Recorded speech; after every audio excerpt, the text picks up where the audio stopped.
Like I told you guys in the Hot Shot is for Suckers video, the Hot Shot business model is truthfully set up for you to fail. Really trucking, period, if we're gonna be honest. Now let me make sure I explain something, because we have a lot of people whose comprehension is not too good on this internet. No disrespect, I know my crowd, you guys typically understand what I'm saying, but take it how you feel. If you disagree, let me know why in the comments.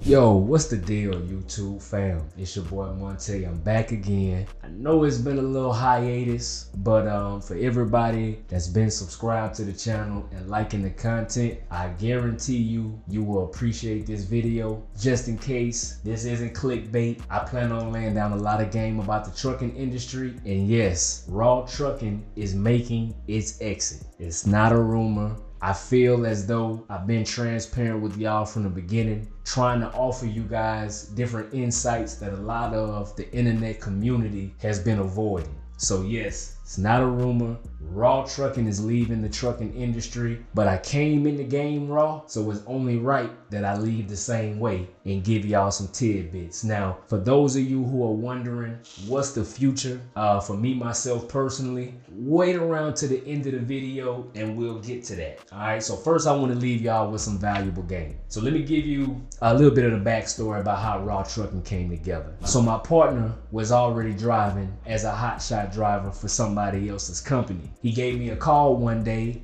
because he knew I was interested. I was about to go the logistics route without having my own authority. I wanted to go straight into brokering because it already matched my skill set, right? For those of you who don't know, I've been pretty much an entrepreneur on and off since I was like 16 years old. Anytime I ever held a job, I always had a business or something else going on the side. So it's just in my nature. I'm not doing this for y'all to feel sorry, anything of the sort. I just want to make sure that I help people avoid pitfalls that I see coming. All right. So with that being said, my partner hit me up. We did our thing. We started with the Hot Shot, right? As you guys know from my Hot Shot is for Suckers series, I can speak on Hot Shot because I lived it. So I just want y'all to know that truthfully, the mistakes and the pitfalls that we encountered in the hot shot sector before moving on to everything else that we had in our company, those losses set us back big time, and we were consistently trying to climb out of a hole. But I'll break that down a little more here, as we move forward. So like I told you guys in the Hot Shot is for Suckers video, the Hot Shot business model is truthfully set up for you to fail. Really trucking, period, if we're gonna be honest. Now let me make sure I explain something, because we have a lot of people whose comprehension is not too good on this internet. And no disrespect, I know my crowd, you guys typically understand what I'm saying, but take it how you feel. If you disagree, let me know why in the comments. So basically, the reason why Hot Shot is definitely set up for you to fail is because the business model is not scalable. Okay, now once again, if you are a driver and you're going to get your CDL, I'm not talking to you. Drivers can make good money. You can have a long-lasting career as a company driver, or even if you want to do a one truck, one trailer authority. Okay, that's not what I'm speaking on. Trucking is still alive and well. What I'm talking about is for the entrepreneurs out there. For the ones who want to scale a business, who want to grow, right? Not just do your own thing as an independent driver. This is completely different from that scenario. So I want to make sure I put that out there. This is not to bash truckers or getting a CDL. Both very valuable, right? What I'm talking about is the business model for the small guys, the people who want to get in and you think you want to get 4 to 10 trucks, have a fleet, all of this good stuff. I'm talking to you guys, and I'm specifically talking to the guys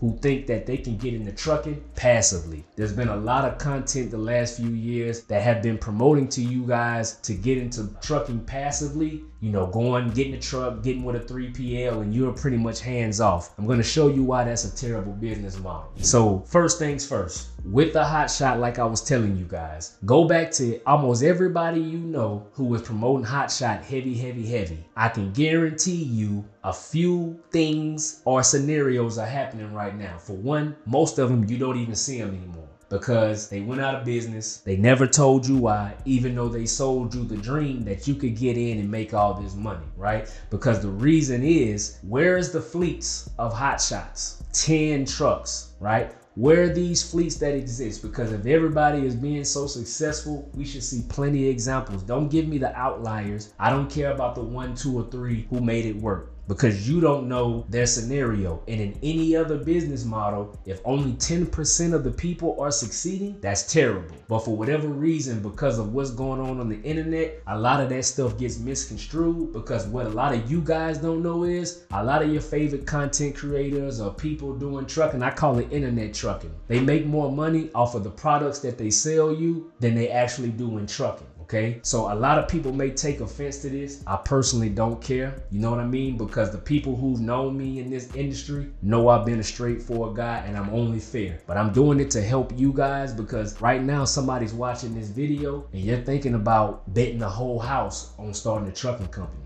And this video is for you guys, because I want you to understand what you're getting into before you hop into this business head first, based on a video that you saw that made you believe that you could do no wrong in trucking. Okay, you know, Hot Shot, go check out my Hot Shot is for Suckers video. I don't feel like going through every detail of that, but a lot of the things that I detailed was part of the problem. Okay, so now let's talk about the passive trucking. You got content out here that's promoting that a truck is a great asset, and that if you get into this passively, you can make more money than you can make with real estate. Now, as somebody who's flipped real estate before, I'm qualified to speak on both scenarios. So here's the problem with passive trucking. Let's say you're a doctor, okay? You're a doctor making bukus of money and you want to invest in some trucks, right? So you got the money to go get the truck, no problemo. The problem is you don't know anything about trucking. So you go trust this random 3PL to take your truck and run it. They're also gonna put the driver in there. Or maybe you have to go hire a recruiter to go find you a driver. Now, you don't know this driver from a can of paint. And the 3PL could be robbing you blind, right? I know a lot of people who reached out to me when we started leasing people on to our authority, and the stories they would tell me blew my mind. Like, guys, basically the truck ran 2,500, 3,000 miles and their payout was only like $200-300 for the week. Because it's something that I want you guys to understand, that whether you do trucking passively or not, the person who owns the equipment in the trucking industry is the one who's always going to get screwed. This business is set up to take advantage of the small guy.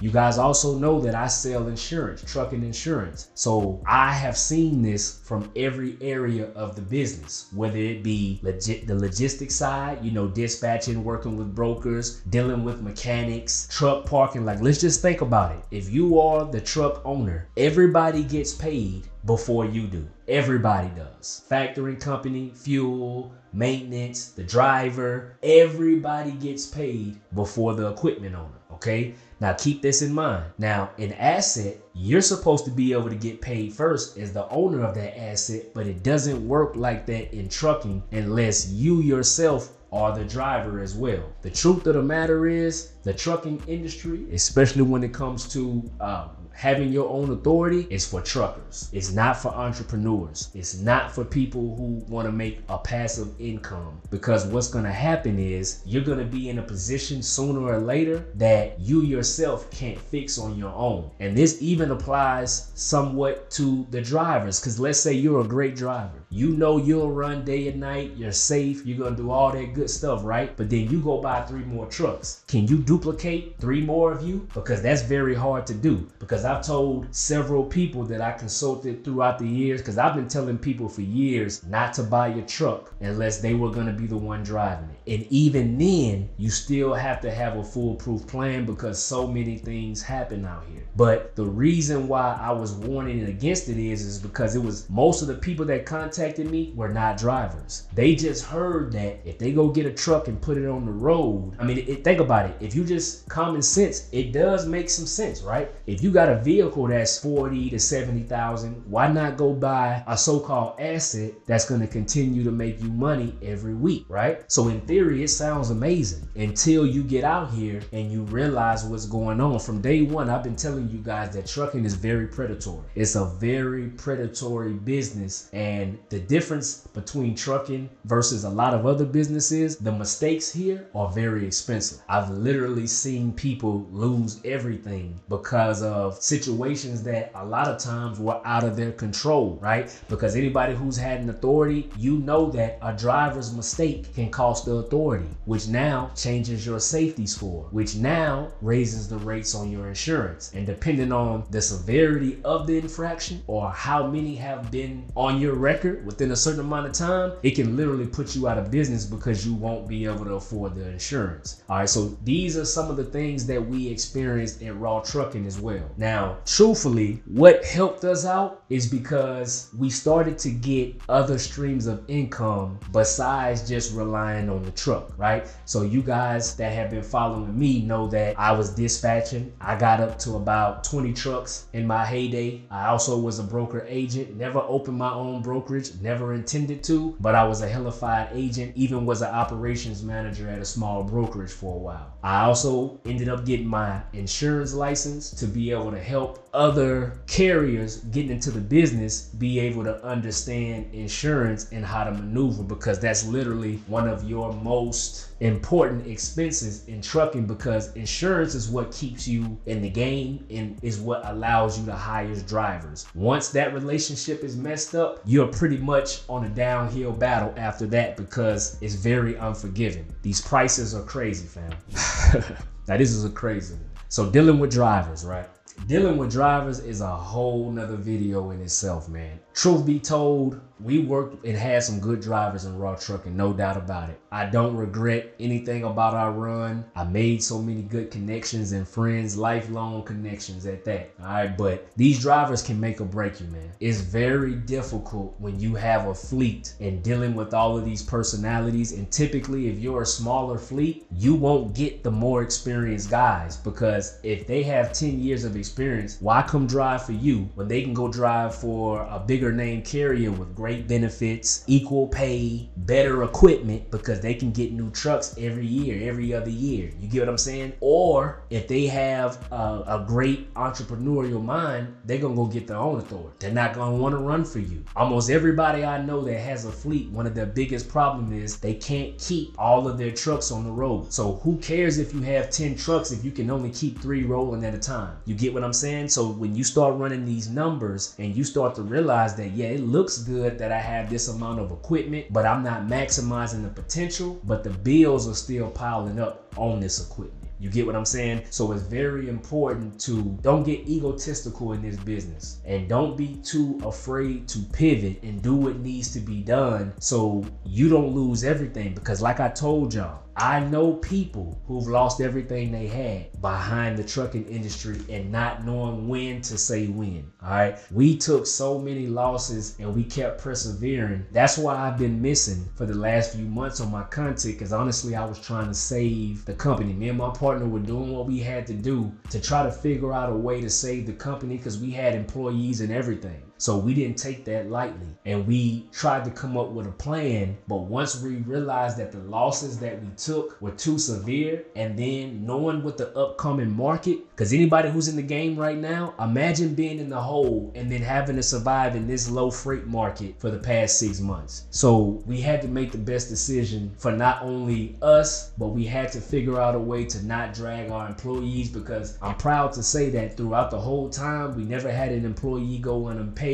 We didn't owe any debts to anybody. We always kept our name above board, even though it took losses for me and my partner by doing so. But your reputation is everything, right? We wouldn't be Raw Trucking if we didn't keep it real with y'all. All right, so I want to give some advice to the people who plan on hopping into this industry, because this is not doom and gloom, right? I'm a hustler, man. I've been doing this for a long time. I'm not afraid to lose because I'm a winner, and sometimes that's a part of it, right? So what I will say is, don't be in a rush to scale. And before you go buy a truck, especially as a driver, make sure that you love driving, because that was a thing that me and my partner had to have that conversation, because truthfully he fell out of love with driving, and I completely understand it, because trucking is not just a job, it's a lifestyle. And when you have a family at home and other things like that, this may not be for you. So before you go out there and invest in all this equipment, get your own authority, make sure that this is actually what you want to do, right? And that's just not for the driver, that's for the logistics side too. For you dispatchers and brokers and the potential ones, your life is going to be revolved around trucking. Doing this stuff part-time, these guys are lying to you. If you want to do it at a high level, the part-time route is not the way to go. You will literally have to live, eat, and breathe trucking if you want to operate an authority, or if you're a dispatcher in charge of somebody else's authority. This is not a part-time hustle. Okay, so the last thing that I want to leave you guys with is this. Stop believing everything that you see on the internet, especially in regards to trucking. If they show you more product than they actually show you trucking, you need to be leery. And I'm saying this out to the future guys getting into this. Yes, you can make money in trucking, but you have just as great as an opportunity to lose it. Okay, so don't be in a rush. Make sure you go and solidify the fundamentals and understand trucking, and not just trucking. Please understand common business principles, because I've seen too many people in this industry who operate without common business practices, and it's pretty crazy, but this is the way that they're able to get over on us in this industry, because our peers are severely behind when it comes to understanding the business of freight. This is why, even if you know what you'll run for and you have it in your mind what your rate per mile is, another guy may be able to undercut you by half because his expenses are way lower. So everybody's version of cheap freight is not the same. And as a businessman, you can see how that can affect your bottom line, because you may only want to run for no less than $325. But if Joe Blow Carrier will do it for $225, I mean, that's gonna always mess up your bottom line. So with that being said, guys, what I want to tell you is be smart, do your research, and don't just trust the flashy lifestyles and anybody who's guaranteeing you can make this amount of money, because 9 times out of 10 is not what they made it seem, and the marketing pitch was actually their skill, not the trucking part of it. Okay, as far as the future of this channel goes, like I said, I'll be going into tech. I just got hired on to be a consultant for a software known as Salesforce. It's actually built around businesses and things of that sort. So it's pretty crazy how it all panned out. I never had this in the plans. It's just that for those of you out there who are risk takers, who are trying to excel for more, failure is a part of the game sometimes. Don't be afraid to embrace it, because those failures often bring out greatness within you if you're willing to embrace it. So like I said, heading into tech, I actually start here pretty shortly. So this channel will start to transition into more of a career development tech. I want to push people into looking into other ways to make money, to get other skill sets highlighted that are not popular at the moment. And entrepreneur wise, you definitely haven't seen the last of me. Right now, I'm just doing what needs to be done, and I'm taking on this wonderful opportunity that has been presented to me. So if you guys don't take nothing else from my story and my transparency to you all, the name of the game is do your research. Do not be in a rush. I've literally lost money, especially in insurance, because I wouldn't take payments from certain customers because I knew they weren't ready for trucking. If you come to me and you can't even afford your down payment for insurance, you're not ready to be in trucking, man. Please stop doing stuff like that, y'all. You guys are ripe to be taken advantage of with those mentalities when you come into this business. All right, for the last, we were in business 4 or 5 years. For the last year and a half, I consulted many people. Many of which I did it for free, until I realized that I had to put a price on my time, because people will take advantage of that. All right, with all my heart, I definitely appreciate you guys helping to grow this channel. For the feedback, good and bad, I welcome it all. I'm not sensitive. I just wanted to make sure that I provided value to those who took the time to give us some views, man. I really appreciate it, for real, for real. So like I said, big things on the horizon. Even my partner, we started a cleaning company to try to save Raw Trucking, but my partner took off. He's out there in the Jacksonville area. He's absolutely killing it. So like I told you guys before, don't feel sorry for us. I'm doing this for y'all, because a lot of my peers, when they leave, you don't hear nothing from them. They don't give you any game. They don't tell you why, because a lot of these people were in it for nefarious reasons. So Raw Trucking, the legacy has ended, but the future is bright. So once again, if you're considering the trucking industry, drivers who are going to get a CDL as a career change, that can be a life changer for you. Even if you don't love it, a couple years of dedication could set you up for your next move as a driver. However, do not go the authority route unless you know that you are 100% ready what comes with it, especially if you want to scale. Remember, we're talking about business and scaling, not whether it's worth being a driver or not, because a driver will always be necessary with the CDL without question. Even if we talking the new futuristic trucks that are coming, somebody's gonna still need to maneuver that equipment. So I told y'all this wasn't to down trucking. This is a warning to all my entrepreneur-minded people who have dreams of making all this money with a trucking company. All right, please take heed to my message. Like I said, I will keep all the trucking related videos available for you guys because I appreciate trucking and I wanted to show the transition on where I've come and what made me the beast that I am today. So you guys don't forget about me. I appreciate all the love and all the love you've shown in the past. I understand everybody won't go with me on this journey moving forward. I have no problems with that. I appreciate the time that you did spend with us. So with that being said, this will be the last video that you see from Raw Trucking, and I wish you all well. Stay safe on the road for all my drivers, and best of luck for anybody trying to get into this industry. Just make sure you do your due diligence. With that said, I'm out, signing out for the last time. Y'all be good, man. Peace.